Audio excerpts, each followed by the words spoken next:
कच्चा तीवू द्वीप। आप सभी को अभी भी समझ में आ रहा होगा कि काफ़ी न्यूज़ में ये कच्चा तीवू द्वीप का मामला विभिन्न विभिन्न सरकारों द्वारा, विभिन्न विभिन्न नेताओं द्वारा उठाया जा रहा है अपने अपने चुनावी फायदे के लिए ऑब्वियसली। लेकिन फिर भी कच्चा तीवू द्वीप का पूरा मामला क्या है, इस वीडियो में आपको हम पूरी जानकारी देते हैं। स्क्रीन पे आप देख पा रहे होंगे कच्चा तीवू द्वीप, ठीक है। ये इंडिया है अपना और ये श्रीलंका है और उसके बीच में कच्चा तीवू द्वीप पड़ता है। सारी लड़ाई इसी के ऊपर चल रही है, ठीक है। अब इसकी इतिहास को पहले आपको समझना पड़ेगा, ठीक है। देखिए एक मिनट ध्यान से, 14वीं सदी, ठीक है। 14वीं शताब्दी में इस इलाके में इसके नीचे समंदर में ज्वालामुखी फटने से कच्चा तीवू द्वीप का निर्माण हुआ है। आई बात समझ में? उससे पहले ये नहीं था, छोटा सा बहुत टापू था, ज्वालामुखी फटा और ज़्यादा मलबा ऊपर आया, कच्चा तीवू द्वीप बड़ा, थोड़ा और बड़ा हो गया, जिससे उसका नाम कच्चा तीवू द्वीप प्रॉपर पड़ाया गया, ठीक है। उसके बाद की बात होती है कि अब 14वीं शताब्दी है, 15वीं शताब्दी तक बन गया है। तो 15वीं शताब्दी से 17वीं शताब्दी शुरू होने तक ये जो रामनाथपुरम आपको यहाँ दिख रहा है, रामनाथपुरम के रामनाथ जो राजा थे, रामनाथ कुल के राजा, रामनाथ वंश के राजा, उनके अंडर कच्चा तीवू द्वीप और ये छोटा सा जाफना का हिस्सा पूरा उनका था। ये पूरा हिस्सा उनका साम्राज्य था। तो इंडिया हमेशा ये क्लेम करता आया है कि शुरुआती क्लेम हमारा है।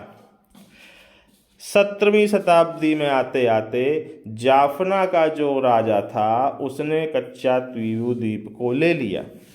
तो 17वीं शताब्दी में कच्चा तीवू द्वीप श्रीलंका के जाफना राजाओं के पास पहुंच चुका है।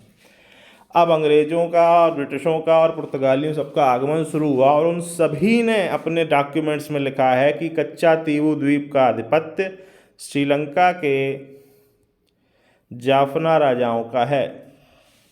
उन सभी ने ये लिखा। तो श्रीलंका गवर्नमेंट ने ये बोला कि भैया देखो, सबकी नज़र में तो यही बात सही है, तुम जब की बात कर रहे हो तब तो किसी को पता भी नहीं था, होगा भी तो उससे हमको क्या फ़र्क पड़ता है, अब तो हमारा है ना।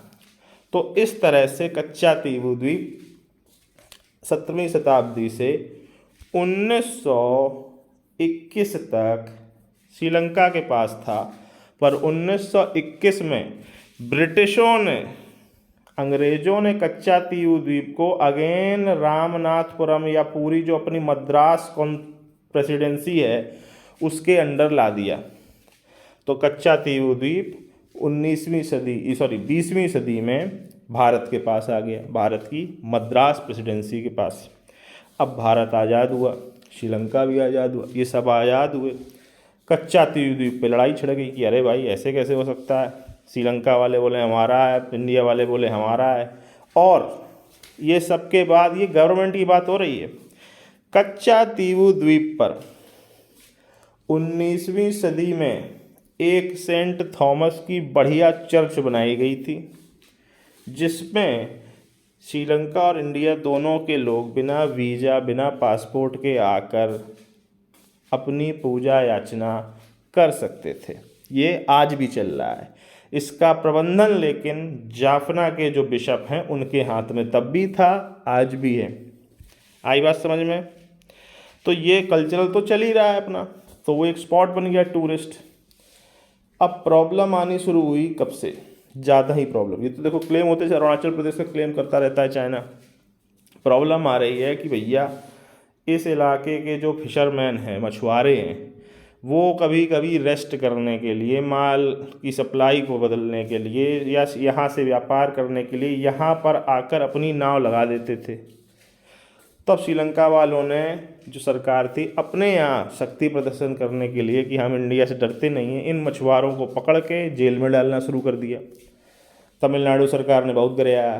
तमिलनाडु सरकार ने फिर केस ठोके, सुप्रीम कोर्ट में भी जाके गई कि ये तो सब गलत हो रहा है ना, हमारे मछुआरों के साथ ही गलत क्यों हो रहा है, कच्चा तीवू द्वीप बीच में है, हमें तो इतनी तो सुविधा देनी चाहिए।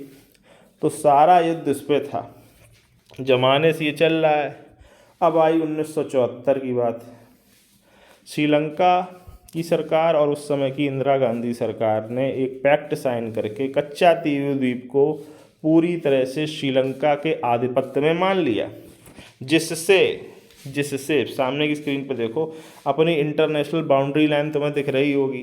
कच्चा तीव द्वीप उस बाउंड्री लाइन के श्रीलंका की तरफ दिखेगा। इसी कारण तो अब वो पूरी तरह से श्रीलंका का हिस्सा भारत सरकार ने मान लिया और पैक्ट साइन कर दिया। इस पैक्ट के खिलाफ भी तमिलनाडु सरकार की सुप्रीम कोर्ट पर कुछ हुआ नहीं, ठीक है, परंतु अब ऑफिशियली तो वो श्रीलंका का ही है। परंतु फिर भी भारत के बार बार कहने पे एक तो वो सेंट थॉमस चर्च के लिए नियम वही पुराने चल रहे हैं और मछुआरों को थोड़ी आज़ादी तो दी गई है, पर अभी भी मछुआरे पकड़ लिए जाते हैं और उन्हें जेल में डालना वो बंद नहीं हुआ, जिस पे आए दिन हम लोगों की इज्जत होती रहती है श्रीलंका वालों के साथ। अभी श्रीलंका में जब क्राइसिस आया था तो उस क्राइसिस के बदले हम लोगों ने कहा था कि मैं पहले मछुआरे छोड़ो, सारे नौटंकी कम करो, तो उन्होंने छोड़े थे। तो इसी तरह से चलता रहता है छोटा छोटा लड़ाई। कोई पूछ दे कहाँ है तो भैया पाक जल संधि जिसको बोला जाता है, ये पूरा हिस्सा है पाक जल संधि, उसमें है कच्चा तीव द्वीप। ओके, आशा है आपको इस 5-6 मिनट के वीडियो में काफ़ी कुछ समझ में आ गया होगा। कोई इशू हो, डाउट हो तो कमेंट में पूछ लो या टेलीग्राम पे पूछ लेना। Thank you very much. जय हिंद।